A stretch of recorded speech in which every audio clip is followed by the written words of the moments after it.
And we are here on Tuesday, March 21st, 2017. This is the Skillcast. I'm Adam. It is the first, no, second, first or second day of spring. You were supposed to say you were Dan. Thank you for introducing me, Adam. You're welcome. So, we are here with the news for this week, and basically the long and short of it is there's no fucking news. So, Mass Effect Andromeda came out, Yeah. and it's getting roughly mixed reviews. At last I checked on Metacritic, it was getting like a 7.5 from reviewers. I can only imagine what users gave it. In fact, I would love to find out. We're gonna go off the PC version, by the way. I should have expected that. So the current, with 11 critics, the current score for the PC version is 78. And the user score with 459 ratings is 3.9. 3.9 out of 100 is pretty bad. Now, keeping in mind that the user score basically means jack shit, because you can just spam it, it does give you some indication of how the users feel about the game. Mm-hmm. So I would say that a 78 is probably a reasonable score for it. I haven't played it, but I've watched a number of reviews. The general consensus seems to be that it is a pretty decent game with some pretty fun parts, but that the characters and the dialogue really falls flat on its face, and it's just kind of like bland. Which is pretty sad, because that's kind of what the series is known for. That is the main draw, and that's part of why it's so disappointing, because if it had been the other way around, and the characters and the dialogue and the relationships you build had been really, really strong and the combat was bland, I think it would have been received much better.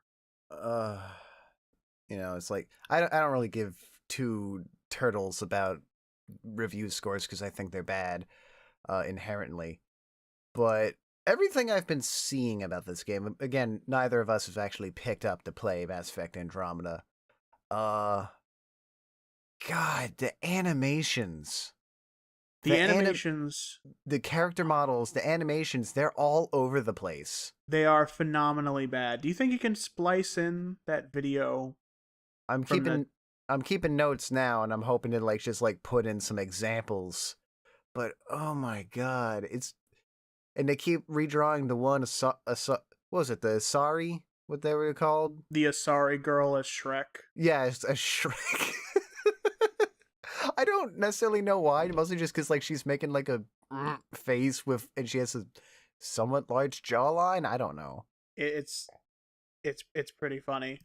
Do I have it here? That is not it. That it? No.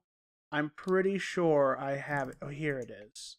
Yeah, I do have the video. So, I'm sending it to Dan. Ideally, it will already be up on your screen by the time you watch this, guys. I'm keeping notes, but don't expect me to follow through. No, I never do. I distinctly remember, I think it was the last Skillcast, you actually put a note to put something in the video, but you didn't. We are the peak of professionalism. If more people watched, I put in more effort. That's on you, folks. Yeah. I'm blaming you, the all viewer. Of our downfalls are on you, the viewer. Yes. You are the reason why we are miserable. So, continue watching the Skillcast. Do you have anything to say about what's happening with Andromeda?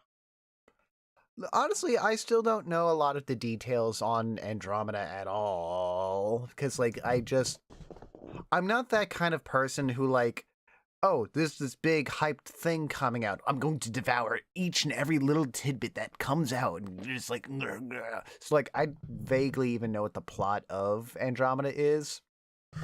I know we're going to the Andromeda Galaxy. Why? What's there? I don't know. But it's I don't keep this perpetual hype in me anymore. And that's I wait for the game to come out. I play the game. It's oh, that was a good game. That was a bad game. Whatever.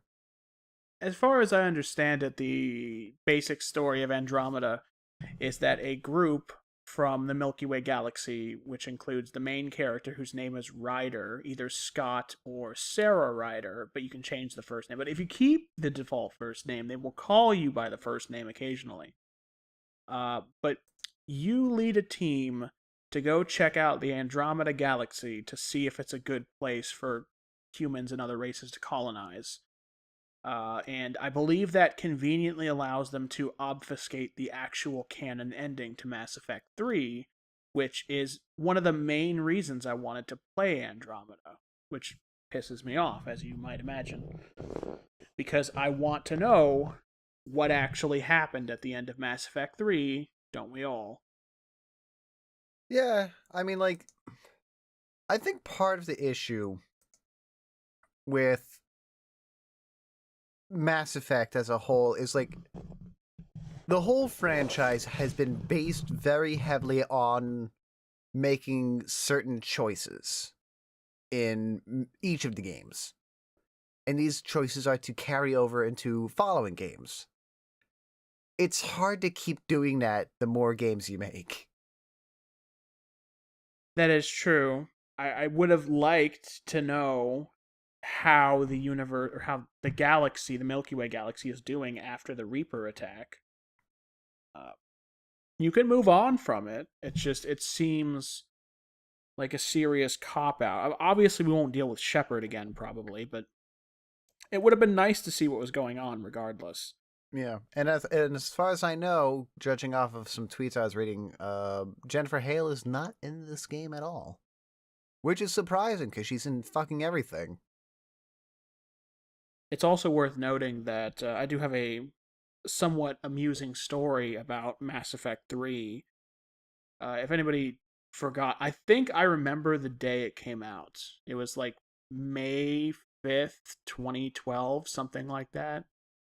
I remember because the day before, either the day before or the day after, was when I, or no, the day before or the day of is when I got my one of my teeth. I had to get a root canal, and I remember thinking like, God, this is gonna suck, but at least I have Mass Effect 3 to play afterward. Yeah, this is gonna be so much better. And how little did I know at that time. Uh, and to be fair, like Mass Effect 3 was not a bad game, but it was ultimately very disappointing for being the conclusion of a very popular trilogy, which has now become a quadrilogy. I don't know. I don't think it's probably a new trilogy. Yeah, it's hard to classify these sort of things. Also, it should be noted, part of the reason why Mass Effect Andromeda has so many of its crazy animations and everything going on is, as I understand it, it's not actually made by BioWare. No, it was made by a different studio. Who the hell was it?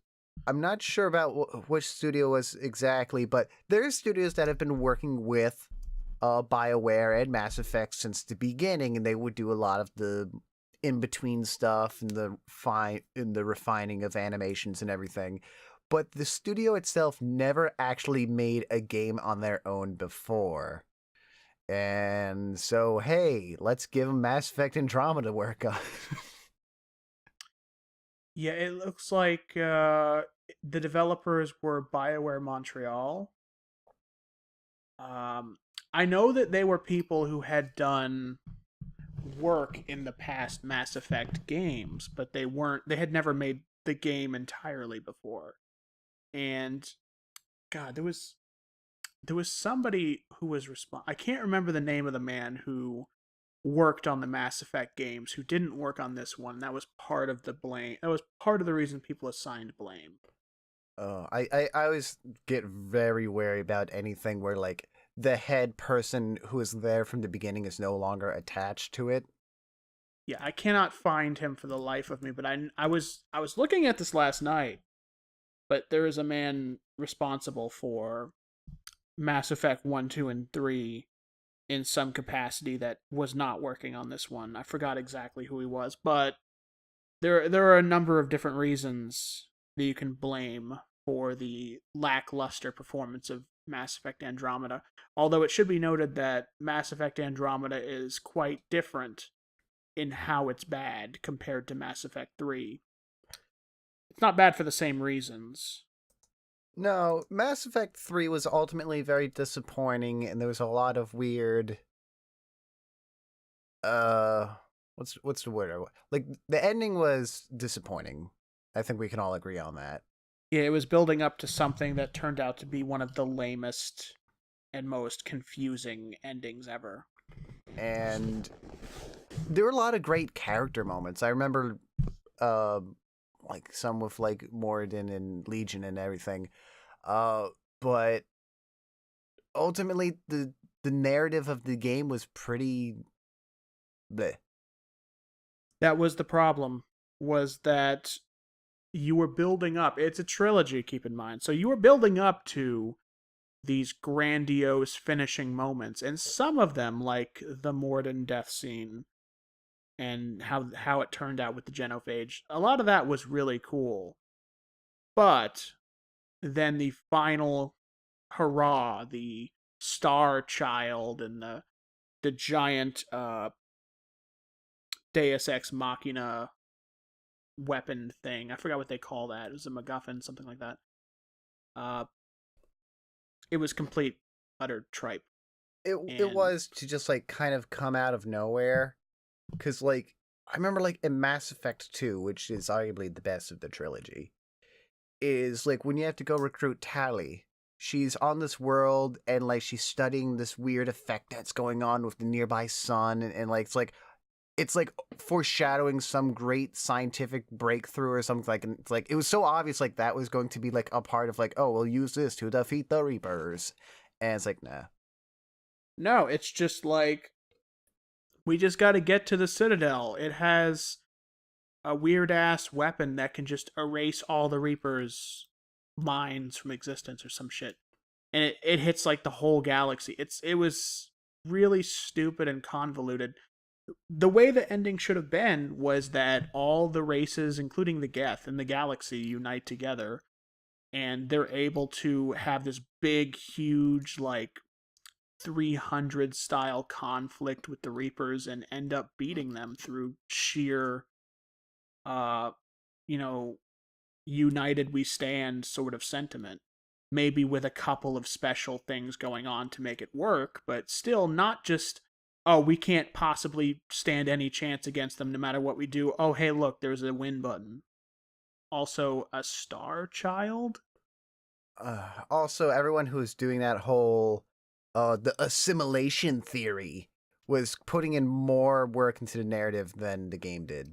Yeah, for people who forgot, Mass Effect 3, it's hard to remember for some people just how disappointed everybody was. But with Mass Effect 3, the ending was so poorly received that there were multiple YouTube videos that were stringing together the idea that Shepard had been indoctrinated and that the ending was indoctrination. And if you forget, indoctrination was what the Reapers could do to the minds of They stick some robots in your brain. yeah, they put like some robot juju in your mind.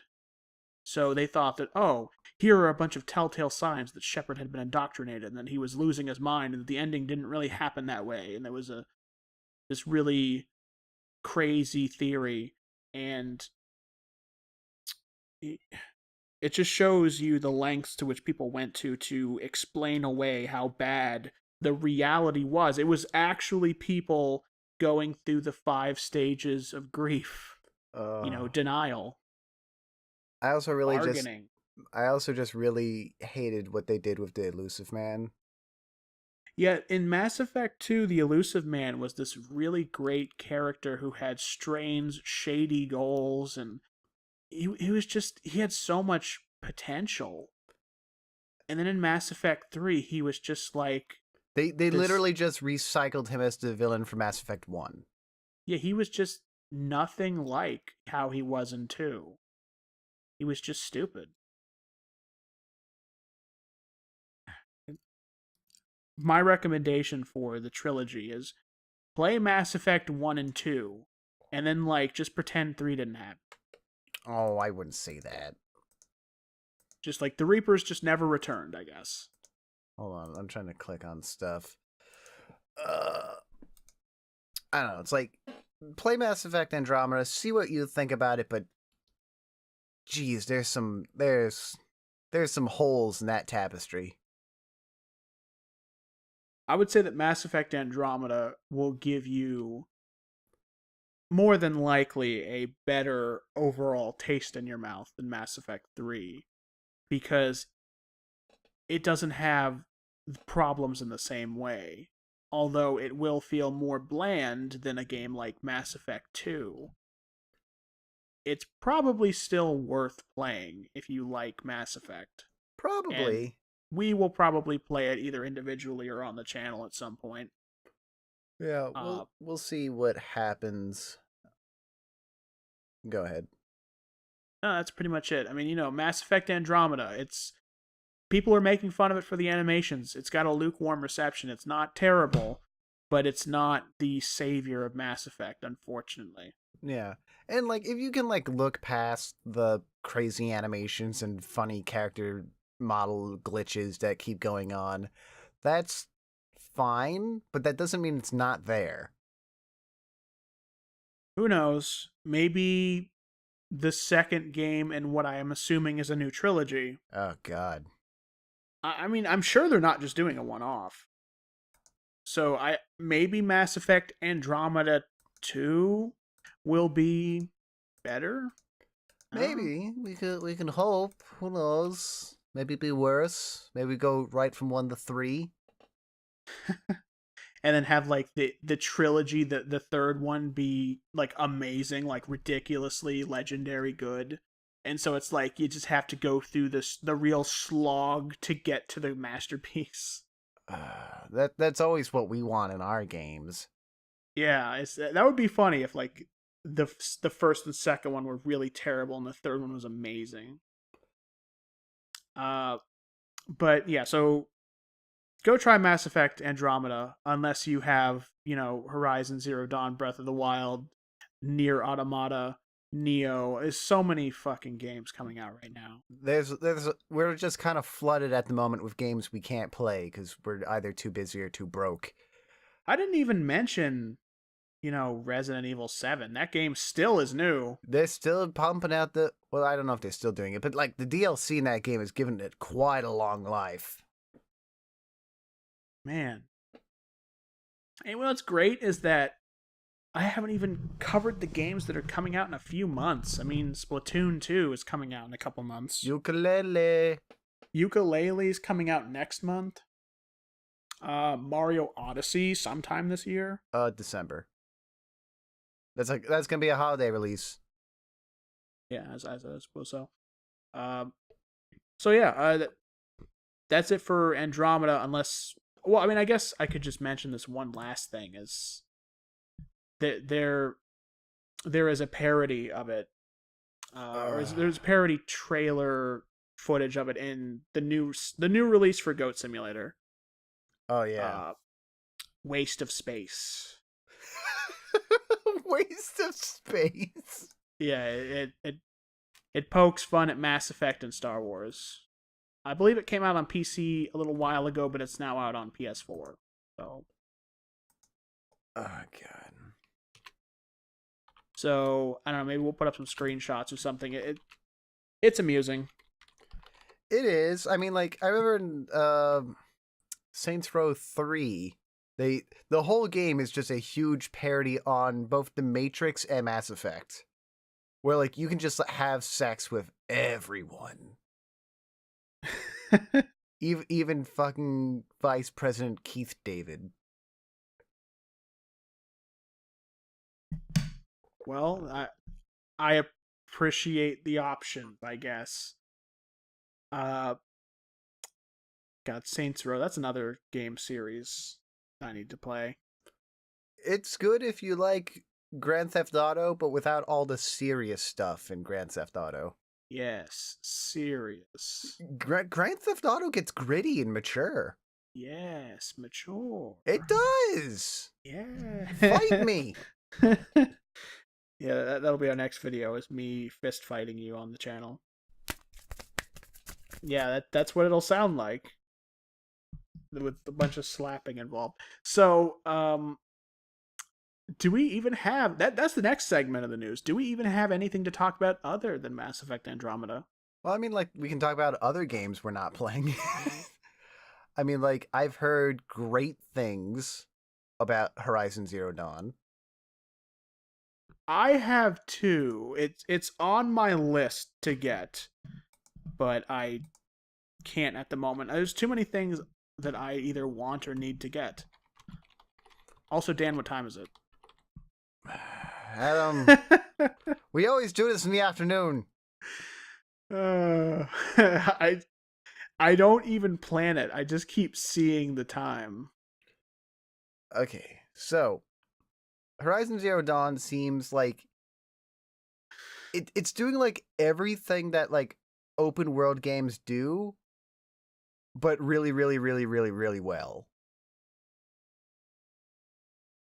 Like it has you got to climb the fucking radio towers to get the map for the area, but the radio towers are walking giraffe dinosaur robots, and each one has like a unique kind of landscape puzzle for you to get to it. Oh yeah, I kind of see that. You gotta kill them robo animals. Well, not the giraffes. You just gotta get on their head. Okay, when I look at this game, it feels weird because it's like I'm looking at Breath of the Wild almost. A lot of people have been comparing it to Breath of the Wild, but like, they're both open world games, but to me they seem like a different style of open world game. I'd need to play both again to really make a concrete, well thought out argument against either or. But oh, both games look good. Both games are being very highly received by everyone.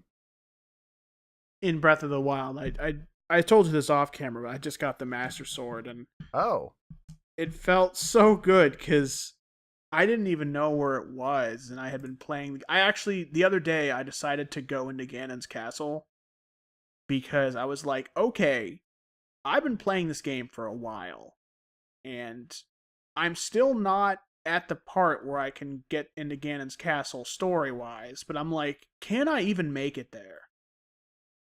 And sure enough, I was able to make it there alive somehow and force my way through the doors and like slay my way up through some minions. And the only way I was able to get as far as I did was because I had a couple of ancient arrows, which are apparently insanely OP.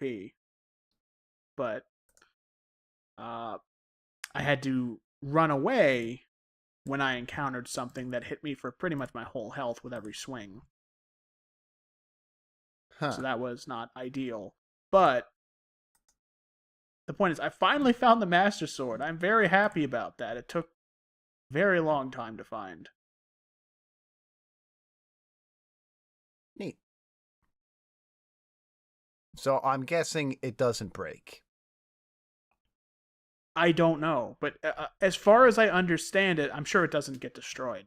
As far as I understand it, the Master Sword, uh, it's a strong sword that is extremely strong against things that are like evil, and that it kind of like temporarily breaks, and then I'm not sure how it is restored. It might just be like a cooldown. I really don't know because I haven't broken it yet. Huh. I've been fighting with. I fought with it this afternoon, killed a bunch of stuff with it, but it hasn't said like low durability or it was gonna break. So I don't know. I'll have to get back to you on that. Personally, like I just like want like someone who's been like playing through the game and it's just like they really don't like the weapon breaking system, the durability system, but they're playing through it because like I'm going to get that Master Sword, going to do it, And they finally do after like 70 hours of nonstop playing. It's like, finally. And like they just pick it up and like the sword just falls apart in their hand. That would be funny. Actually, to pull the sword out, you need a certain amount of health because it like drains your health to try and pull it out. And if you don't have enough health, you will die, which is hilarious. Oh, But the Master Sword's designed to fight evil. It's a good thing, even though it's clearly a fucking vampire. yeah, it's a vampire sword. I guess that's just its way of like you can't just run, make a beeline to that area from the moment you enter the game. You have to go through the stuff to build up some hearts. Yeah. So I mean, also you can't buff your temporary hearts high enough to just eat it. So I already tried that, but I was able to do it just barely, and I'm assuming that what will happen is probably that it will break, but it won't leave your inventory, and then like it'll just after a certain period of time it'll restore itself. That's what I'm guessing. Hmm. I'm just getting the funny idea of like you can't just like temporary buff your hearts to pull out the sword. Like imagine Link is just like sitting next to the sword. He's been camping there for like 3 days making food.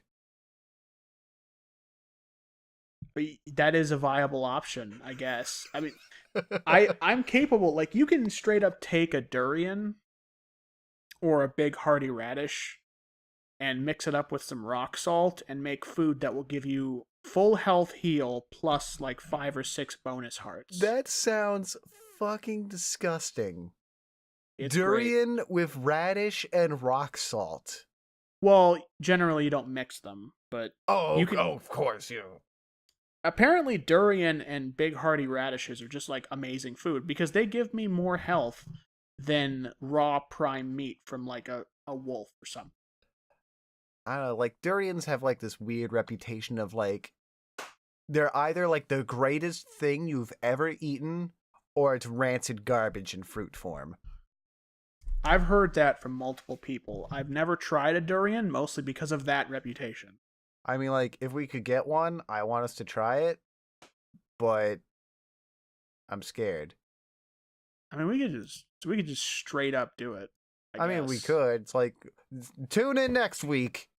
when we try a durian, it'd be kind of sad if we did like a durian video and we ate it and we both hated it. No, what would be really sad is like we tried it and it's like, it's like pear. It's okay. Like, it's just like extremely disappointing. I've heard that they smell bad. I heard that like they have a really strong smell and like it's either good or bad depending on who's smelling it. That's really weird. I saw a durian first when I played Super Smash Brothers, not Super Smash Brothers Sunshine, Super Mario Sunshine. Uh, I thought it was a made up fruit because I had never seen like a spiky ball fruit before, and I was like, "What is this? They didn't make this up for Super Mario." Yeah, spiky ball fruit. Spiky ball fruit. I had no idea what I was looking at. Is this like a defensive coconut? What is this? It's like the puffer fish of the coconut world. But no, it's a real fruit, and the insides. It like when I look at pictures of a durian, I'm gonna post a picture of a durian, and then you will totally put it in the video. I trust that you totally won't forget. Uh, just look at this thing and tell me that that does not look like it has little French bread loaves in it. To me, they're like really big mandarin oranges. Yeah, I could see that. I mean, like, it certainly looks like fruit. It looks like delicious fruit. But then again, I've seen things that if you were to eat them, they would kill you. I've seen things that look good, but if you were to taste them, they are the most bitter thing known to man, and you immediately spit it out. Nintendo Switch cartridges. Worst tasting games ever. I don't know what to make of the fucking durian. Like It's impossible to even imagine what it tastes like until you eat it, but it just looks like a spiky coconut with bread inside. It's just got a crazy reputation It's a crazy fruit. I don't for think I've ever crazy seen a fruit. people. Yeah, for crazy people. I don't think I've ever seen a fruit that was as weird as this. Even something like, I don't know, dragon fruit, which looks like fucking yogurt.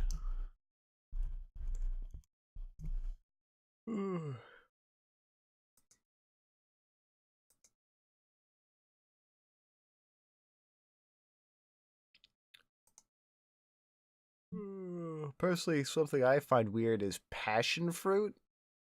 Because, like, you look at it, it's just this kind of orange globby thing. It's like, how do you associate this with passion? Let me see, passion fruit. Oh, yeah. I have had passion fruit yogurt. It looks really nasty, but It I tastes remember great. it. Yeah, I remember it tasting pretty good. It tastes great. It doesn't look good. I don't know where passion fruit came from. I mean, like, you look at dragon fruit, it's like, okay, it's spiky, it's red, it's got kind of a cool inside. I could see why this be called dragon fruit. It's like, and then passion fruit. Yeah, I don't know where they got that name from. Like, I know with names like star fruit. I don't know if you ever had that. Yeah, it's a star. Yeah, it's shaped like a star, and it's pretty At least good. when you cut it crosswise. Well, yeah, if you want to be really obtuse about it, cut it in half and Well, the it's wrong. not like the freaking star fruit from Kingdom Hearts where it just literally grows like a star off of a palm tree. Was that called the pow pow fruit or something? Yeah, something like that. And like it binds your destiny together or some other hokey ass bullshit. Wow. All right. I guess you don't believe in the power of friendship. No, Then how do you explain how Yugi won all those card games? he cheated. I knew it. I mean, to be fair, he does use Monster Reborn, Pot of Greed, the Egyptian God cards. To be fair, he uses magic. That is true. He has actually fought muggers before by having them draw cards, and then when they got low, like, he determines the rules like as he's doing it, and then he like uses his magical powers to crush their minds when they lose. I don't know in what sense he is the hero. In the original, in season 0 of Yu-Gi-Oh, he's not the hero. He is actively murdering people. So it's like he's attacked by muggers. yeah, there was a moment where I think either he or Taya was mugged, but he was there, and he went to the mugger and he was like, "This is how we will settle this. We will both draw a card from this deck. The one with the higher attack power wins." And, he pulls the Dark Magician because of course he does. And then the mugger's like, "I don't have to listen to you." And then he's like, "Mind Crush." I mean, like, I don't... Also, I just like the fact that it's like, he uses magic! And it's like, then he starts playing magic. It's like, no! Yeah, I don't know if anybody remembers this, but Yu-Gi-Oh! Spell cards used to be called magic cards, and Wizards of the Coast didn't like that, so they had to change it to spell. Oh my god. Also, there was that one time when Kaiba threw a Blue Eyes White Dragon like a shuriken and hit some guy in the hand to stop him from operating some crane controls. And it was like, why did you use your like most valuable card to Why do don't that? you have a gun? Yeah, You why hire don't people with guns. Yeah, you hire people with guns, and despite the censorship, there are moments when he has been confronted by people holding guns, and he just like throws a trading card at them. I don't understand that. Like, why not just use a gun or a knife at least? I want to go to like a big, like whatever like the biggest national tournament for Magic the Gathering is, and I want to take like a really expensive like foil planeswalker card and be like, take this, champion. Just throw like a perfect condition Black Lotus, not in a case. And like the only person who will die as a result of that is you once people find out you did that. Because it's like a $10,000 card if you have it in perfect condition. Oh my god. God, just This is what happens what? when we don't have news to talk about. Yeah, like We talk about all the stupid shit that happened in Yu-Gi-Oh! You knew what this was. You knew this was going to happen. Yeah, I did. Oh, speaking of cool shit, which we were not talking about, but now we are. The new season of Samurai Jack has been going on for like the last 2 weeks. We're like 2 episodes in. Yeah, so our news on Samurai Jack is that it's pretty good. You should watch it. Yeah. It's weird. People don't remember this. They probably don't. I mean, let's be honest. Nobody fucking remembers this. But the last episode of Samurai Jack before this new season was episode 13 of season 4 back in 2004. And it was where Jack has to save a baby or something. And then, like, the end of it was just Jack walking away and the baby, like, looking with, like, a warrior's glance that one day he would be a warrior too. One day I will fight you a samurai. Yeah, so that was the last episode we got of Samurai Jack for 13 years. It's been over a decade. Over a decade, yeah. The voice actor for Aku is dead. Yeah, he poor Mako, he died during Last Airbender. You might remember him as General Iroh. Yeah, good old General Iroh. The new guy they got isn't bad or anything, but it's just like that's how long it's been. Yeah, it's been a while, but like I have to say, what we're getting is pretty great. It is. It could have been bad. Like it could have been bad. We've had a couple of classic cartoon reboots over the last couple of years that have been a little disappointing. People don't understand that there have been a lot of reboots. There've been a lot of reboots on Cartoon Network, and not all of them can be as good as the Powerpuff Girls reboot. But no, seriously, Powerpuff Girls reboot is AIDS. They actually reference memes like "No me gusta." There was an episode where they were twerking. Yeah, that I remember that. And there's also Teen Titans Go, which I can't imagine a worse idea than Teen Titans Go. Because with the Powerpuff Girls reboot, it was handled poorly, but with Teen Titans Go, even the concept was bad. Yeah. I can't imagine a worse idea for Teen Titans than that. I mean, like, comparing, like, Teen Titans to Teen Titans Go would be like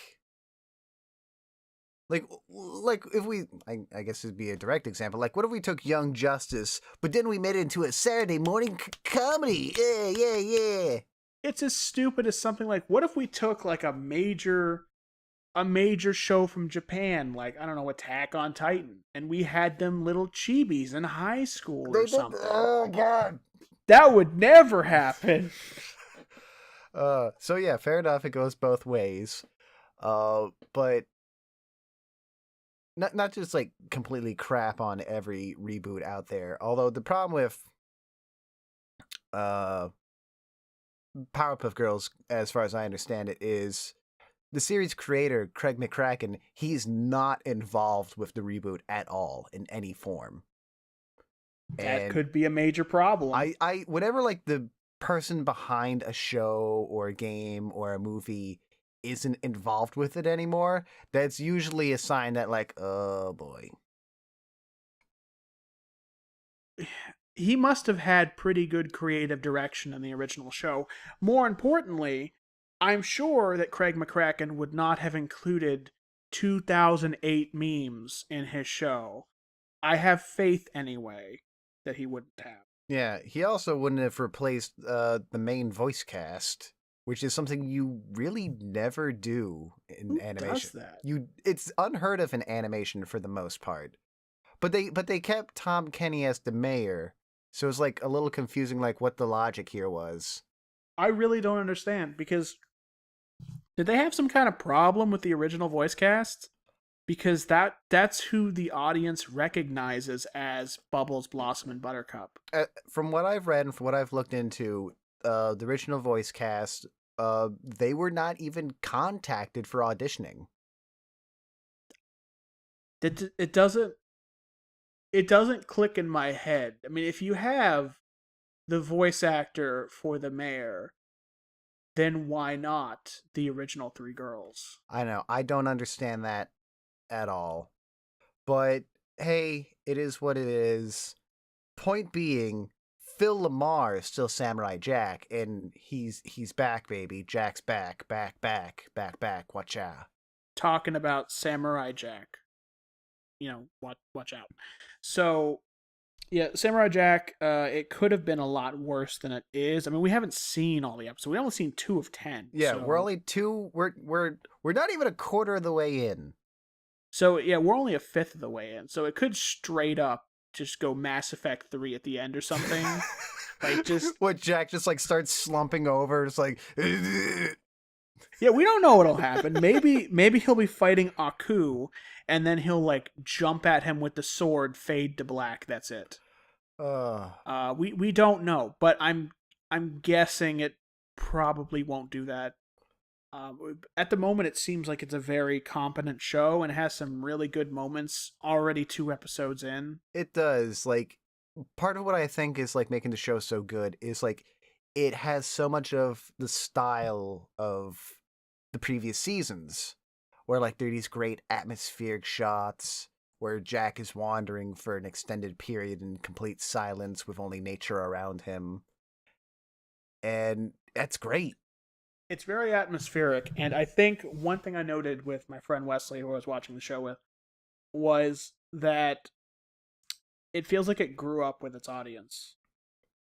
It did. And if anyone watches episode 2 of this season, you'll definitely think that. Yeah, it's not just a kids show anymore. I'd say it's not really an adult show, but I think it'd be just as bad if they went too adult and like now Jack is sleeping with all the bitches. Yeah, Uh, that's why I really refrain from ever like saying like, "Oh, this is an adult show. This is a show for adults." Because what you're really saying is this show has a lot of blue humor in it. This is a show that we're gonna try and get by it's like, hey, fart joke, dick joke, vagina. yeah, this is comedy. And like there's been a lot of quote unquote adult cartoons who have done that, and hey, no one talks about them anymore because they were garbage. I didn't order this pizza with sausage. Although that was a good show. I did like Drawn Together. A lot of people like give that show crap, but like the humor in it's pretty good. It got gratuitous because it was like the lowest common denominator a lot of the time, but it was pretty funny sometimes. It's not Futurama, but it was pretty funny sometimes. Yeah. But yeah, Matt. Also, one thing with Samurai Jack that I think is really good, and this is a problem that like not only do other shows have, but movies have this, like even like the biggest of the big budget movies have, and in fact they might have it worse, is when Samurai Jack does its great fight scenes, it's very clear. You can follow it.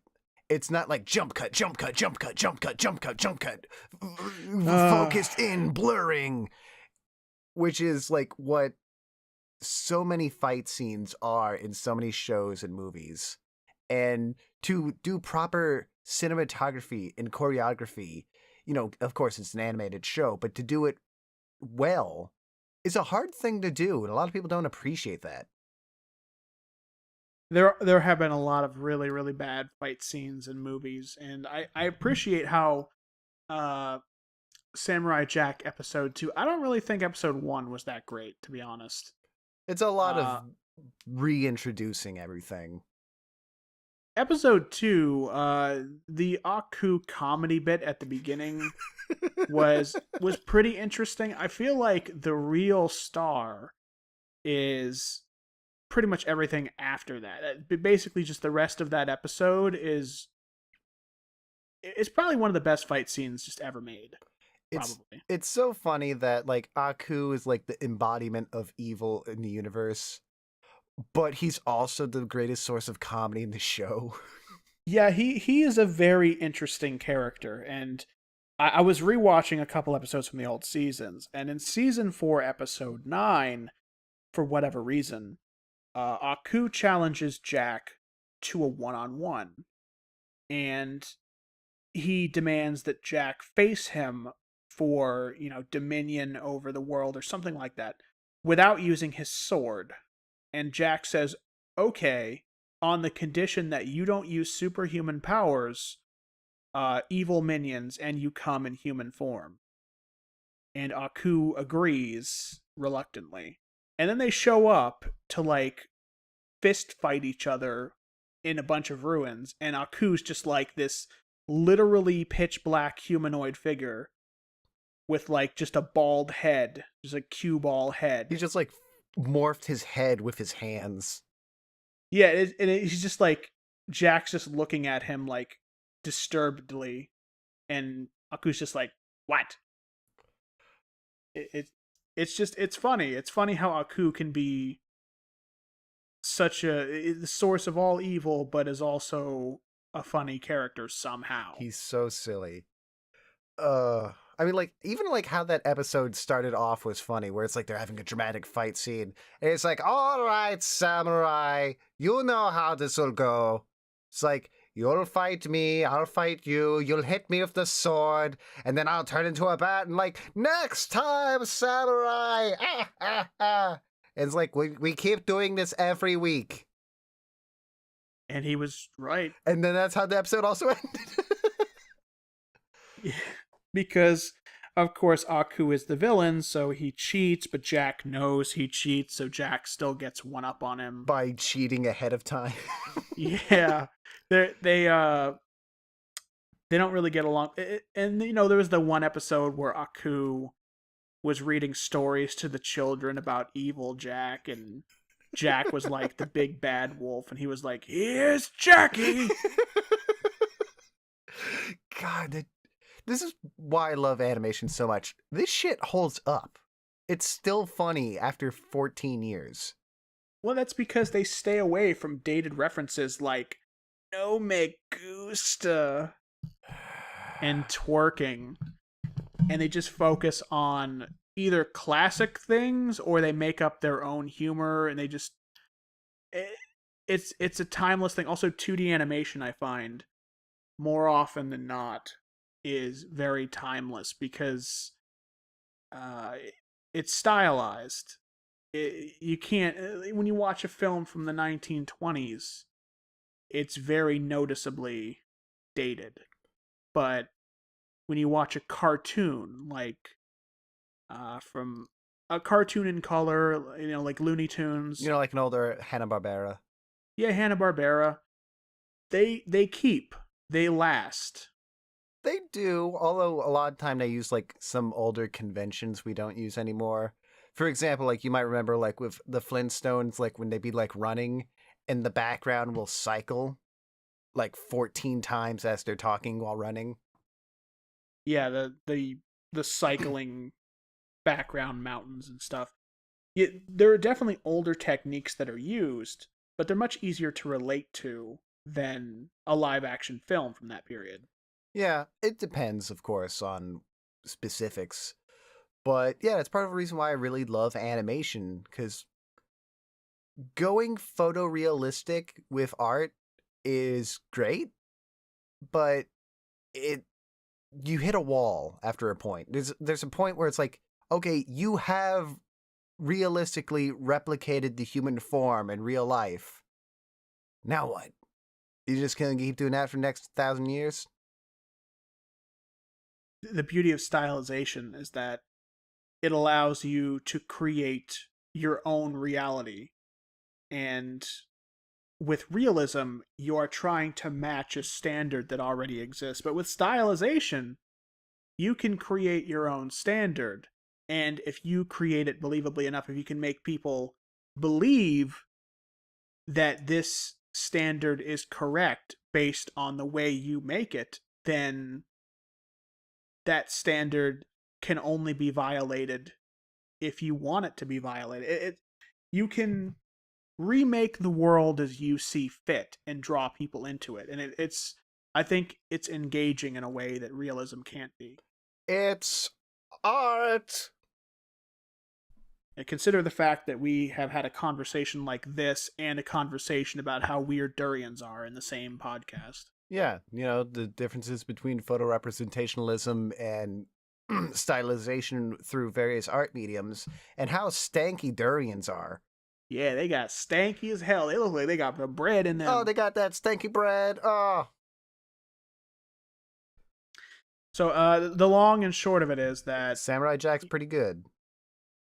Also durians stink, but you should watch Samurai Jack, because speaking as somebody who was never really that big of a fan of it when it was on in the early 2000s, the new season is great.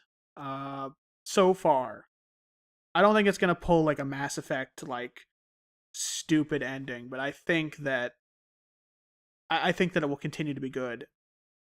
And it's probably going to be the best season just because it looks like it has a lot of care put in it. And it's going to have it's going to have an ending. It's going to have this is the final season. It's been confirmed this will be the final 10 episodes.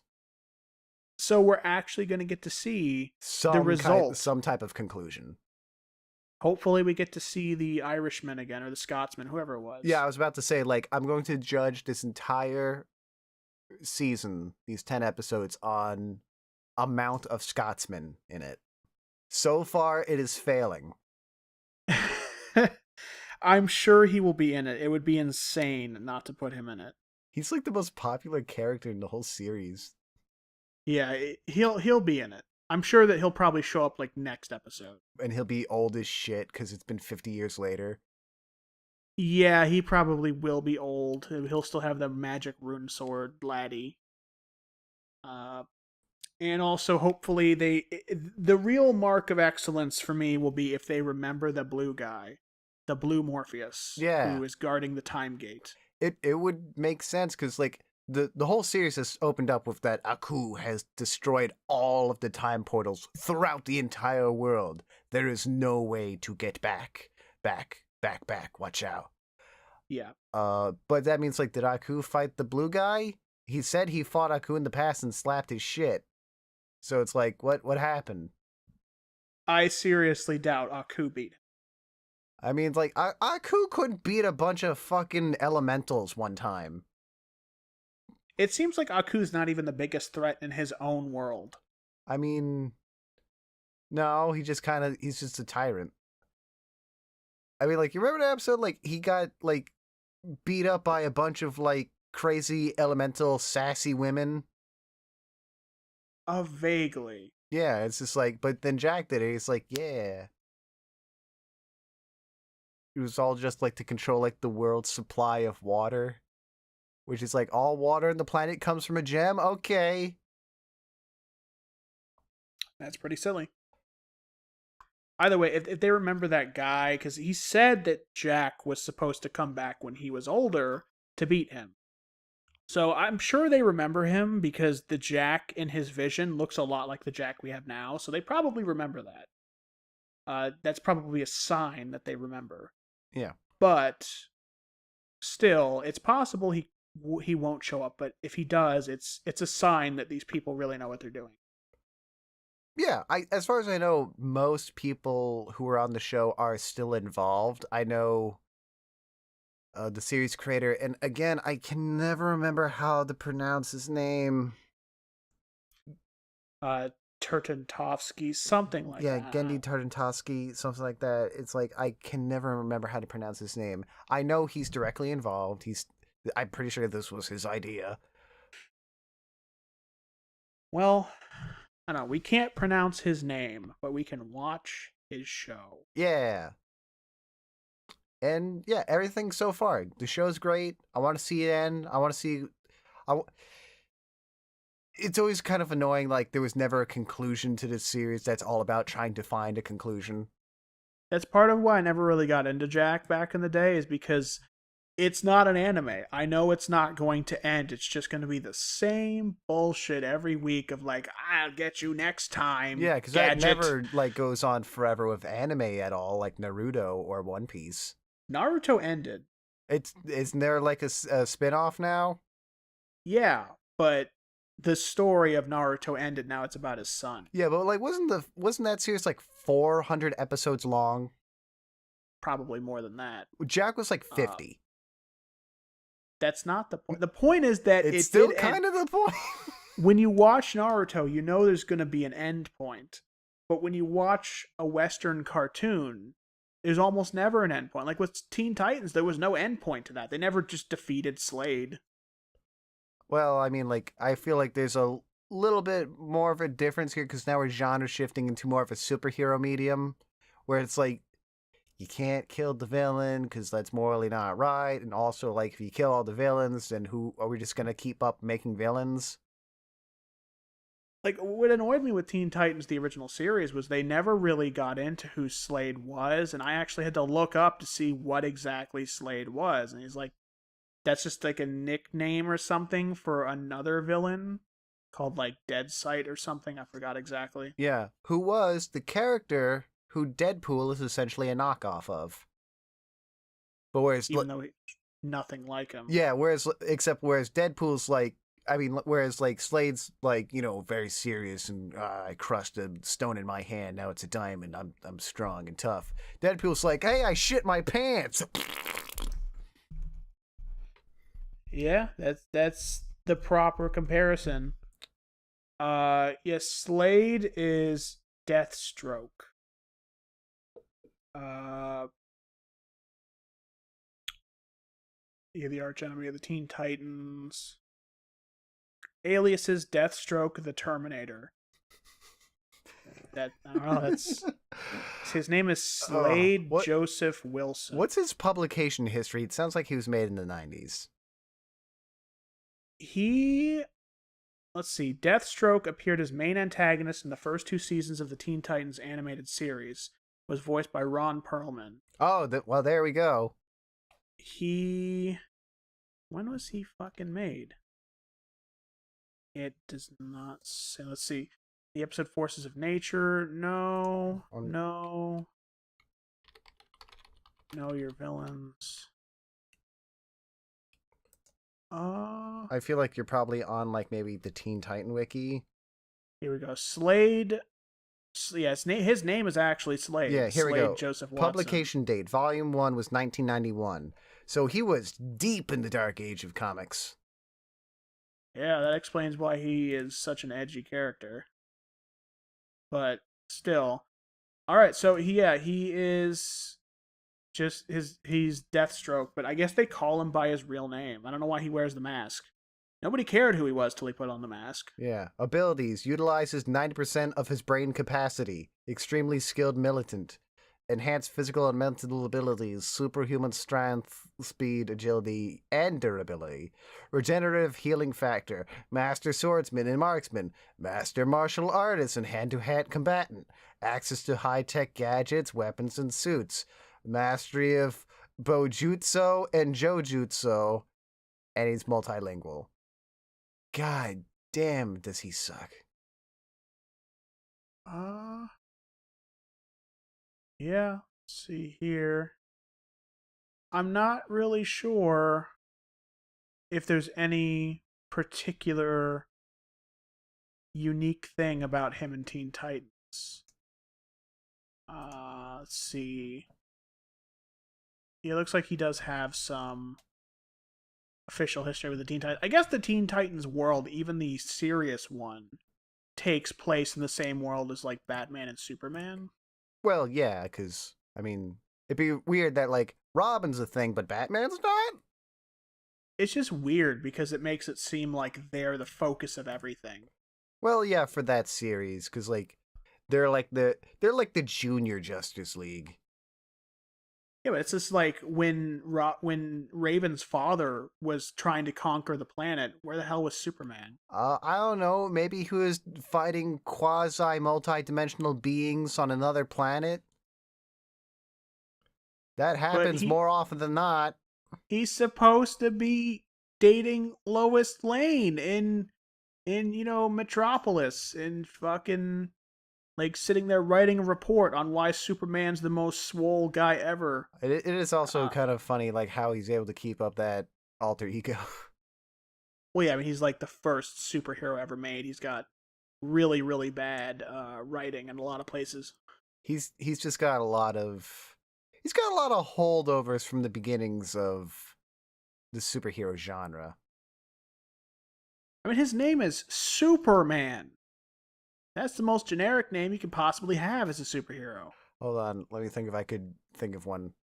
Uh, Good Guy. No, that's his sidekick, Good Boy. With the power of GBB. The power of GBP. Let's not get into that fucking. Yeah, let's hold off on the memes. In fact, despite having no news, we've spoken for over an hour on our lack of news. Mostly just Fruit, Samurai Jack, Art, Slade.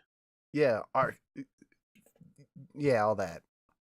But I'm tired. I want to go to sleep. I want to eat. It's the middle of the day. I want to sleep. Yeah, it's 5. So, that being said, it is March 21st, 2017, Tuesday, and this concludes the Skillcast. I'm Adam. That's Dan. We'll see you guys later. Happy spring.